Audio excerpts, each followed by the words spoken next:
Welcome to another episode of I Speak African. I'm your host, Yanu, and I want to wish everyone a Merry Christmas and also a Merry or Happy Kwanzaa to those who are celebrating Kwanzaa tomorrow. And not just a Merry Christmas for those in America, but, in the UK, France, the Caribbean islands, Africa. I hope everyone's having a Merry Christmas. But today's episode, I want to speak about British MP Kemi Badenoch because she's been, in the news lately, saying a lot of extremely divisive and anti-Nigerian, she's been expressing a lot of anti-Nigerian sentiment. But before I go into her, I want to talk about a 18-year-old black British boy, and I'm calling him a boy because he's 18. I mean, 18. Yeah, you're legal, but I mean, you're still a child at 18. You're still a child at 19, 20. So this black British boy, his name is Marcus Fakana. And based off his last name, you can tell he's of West African descent. So Marcus and his family, they went to Dubai for a trip. And while in Dubai, he met another British teenager. Now, she was 17 years old. Now she's 18, but at the time she was 17. And while there, they started dating. And while dating in Dubai, her family left, and then they went back to England while his family was still in Dubai. And while back in England, the girl's mother went through the girl's phone and saw the messages about them dating and having consensual sex. And I want to, highlight the word consensual, having consensual sex. So the mother got mad, and knowing the laws of Dubai, she called, Emirati police and was like, this boy or this man had sex with my 17-year-old daughter, and they arrested him. And it's illegal to have sex with anyone, consensual sex with anyone in the Emirates if they are below the age of 17. And, it's just crazy because, and I'm not blaming this boy, I'm not blaming this boy at all. This is just crazy because the mother of the girl, she knew the law. She knew if she called, Dubai or Emirati police, they were going to arrest him. So now this, Marcus is being imprisoned in Dubai for a whole entire year. And this family is pleading with the mayor of, or whoever the ruler is of Dubai, or I think she's pleading with the ruler of the Emirates. So the Amir. And or the sheikh, I don't know if he's a sheikh or a sheikh or whatever. She's pleading with him to release their son, and there's even a British, campaign to release him, it's just crazy. This woman is messing up this boy's life because she's mad that her daughter had sex with a black boy, or just had sex with that's between her and her daughter.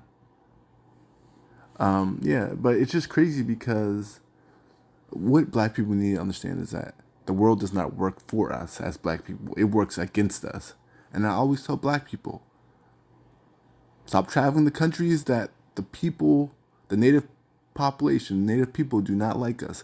Leave Dubai alone. Just leave it alone. I always see Nigerians, as Nigerian, I always see Nigerians going to Dubai and showing all their pictures. Good, cool, good for you.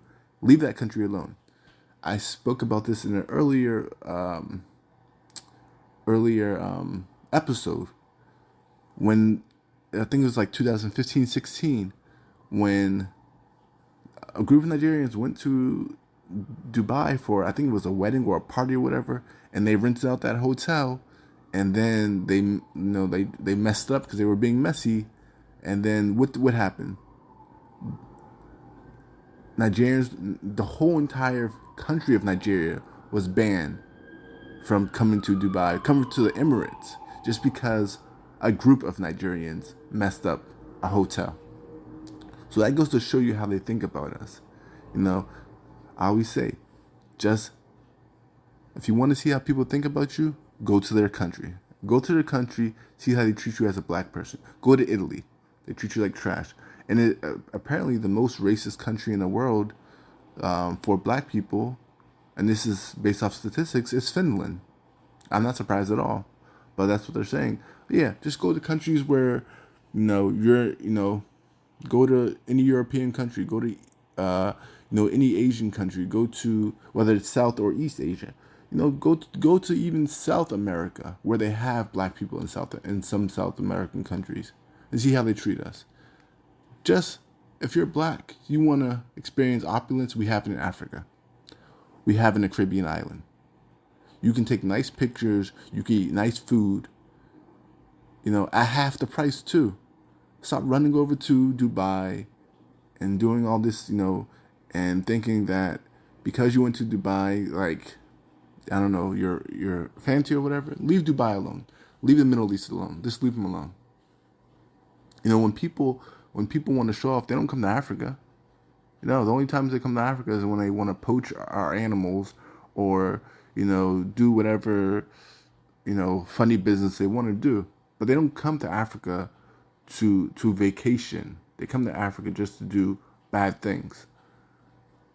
But not now on to the main story. I want to talk about Kemi Badenoch. Now, for those who don't know her, she is a British member of Parliament, and she's now the head of the Conservative Party in England.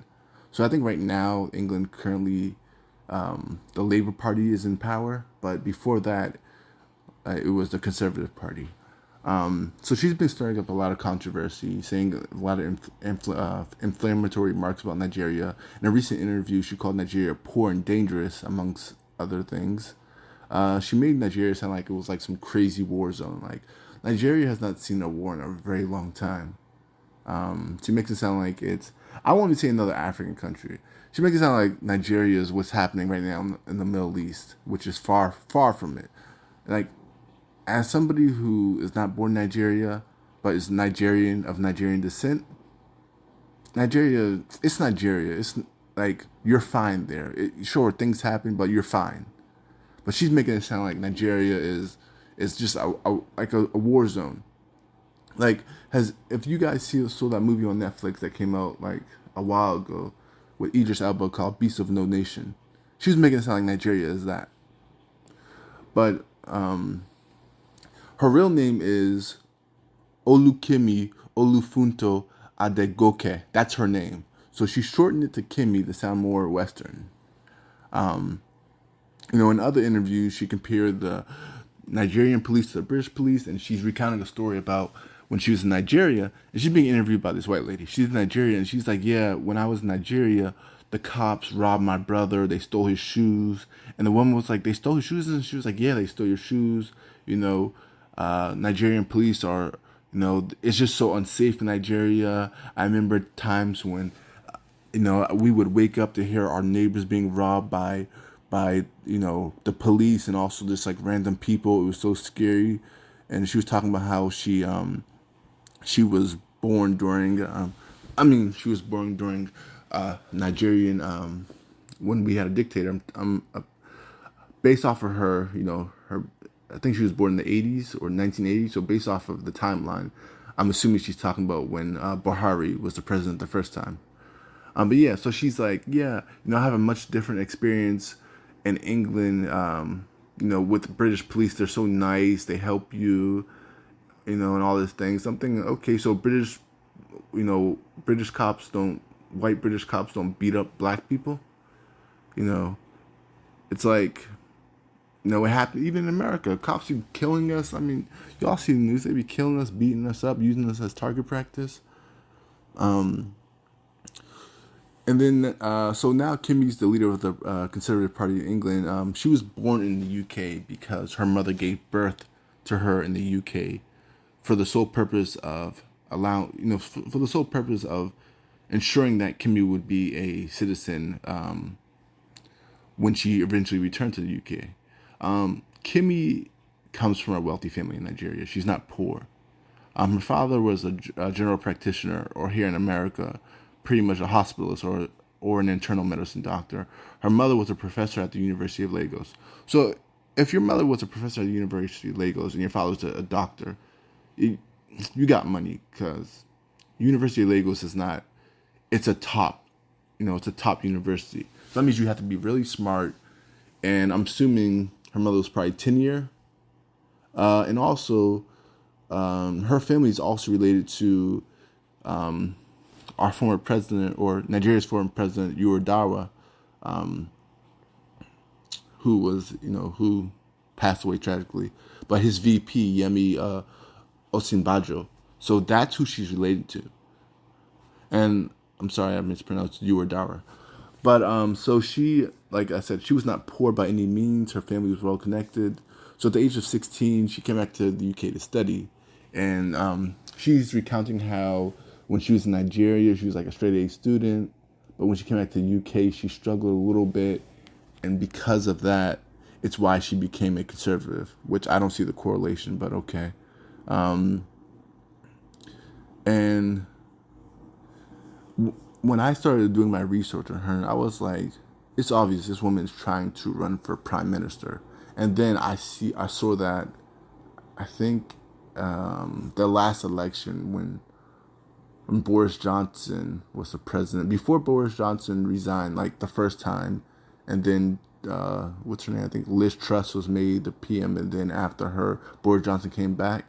I think during that time, she ran for prime minister, but she had it was a very short lived. So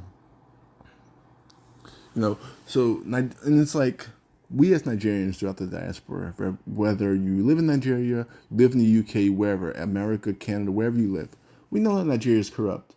So what is bashing Nigeria on a professional stage going to do for you, Kemi? Like, it makes no sense. Why are you bashing? You think the British elites are going to be like, oh, well done, well done, Kemi.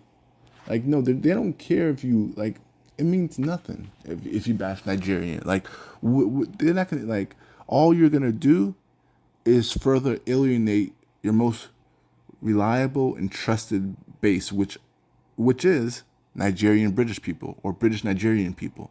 Because now they're going to see you talk about Nigeria and they're going to be like, okay, that means you're talking about me. You're talking about me, you're talking about my family members. And then she has the nerve to insult immigrants, and she's saying, like, immigration in the UK needs to be stricter. But I'm thinking, your parents are immigrants, and your parents, I mean, that's why they got rid of the rule, because a lot of immigrants were doing it. So the rule was, like, if you have a baby in the UK, the baby is British. But I think now they overturned that. That law, so it's no longer a law. Like, if you're born in the UK, you're not a citizen, from my recollection. If that law is still in act, or there's some kind of amendment that was made to it, and you're from the UK and you know more about it, let me know. But that law is still a law in America. Like, so in America, what was very popular, and which still is like people coming from other countries having their babies and then going back to their country, so that when their child grows up, they can go back to America with all the benefits of being an American citizen. Now, what they did change was that law was much different, a good maybe 30, 40 years ago. And it was that if you had a baby in America and you were not a citizen, that baby made you a citizen, because the whole idea was, okay, a baby can't take care of itself, so the parents need to take care of themselves. So the parents were also made citizens. And it was, I don't know the exact name of the law, but it was like, they were calling the babies anchor babies, because that's what the baby was doing. It was anchoring the family to America. But now, it's much different now. Now you have a baby in America, like, yeah, that baby's the citizen, but you're not a citizen. And you can also be deported as an illegal. So that's, now the way America does is much similar to how, the UK did it back when Kemi's mother and father gave birth to her in the UK. But what Kemi failed to mention in her, her just like onslaught of insults about Nigeria is how corrupt the UK and the Western world is. And British corruption is what led to Nigerian corruption. the Europeans corrupted not just all of Africa, but they corrupted the whole entire world with their own corruption. Because when you colonize a country that is not aware of your behavior is now going to learn from. It's like raising a child. If you have a morally unethical parent and they're just doing whatever kind of craziness they want to do, that child's going to keep watching them, keep watching them. It's like, oh, okay, I can do that too. Same way about country. People who have never come across you. Like, for example, when white people first came to America, the Native Americans didn't know nothing. They didn't know anything about guns, but they learned about guns after seeing all the Americans kill the Native American, like kill their own people. They learned about guns the same way they didn't kill the buffalo. So like the American bison or the buffalo, when the white people first came there, they killed so many buffaloes and ate them, and then used their fur for pelts and whatever to keep warm. But the Native Americans did not do that. So if you want to talk about how, corrupt Nigeria is, you have to put it in the context and explain why Nigeria is so corrupt. Who are these, when Nigeria got its independence from the British in the 60s, why was Britain or England still involved in Nigerian politics or Nigerian day-to-day international matters? Why? Or better yet, why is it that 2024 you have, Niger, Burkina Faso, and Mali, they're now just kicking out the French? Yeah, because the European countries or powers still have their roots in Africa and those specific countries to this day. It's the same reason why in the Nigerian parliament, and I think Botswana and certain other African countries, you have judges and lawyers still wearing wigs when they go to courts.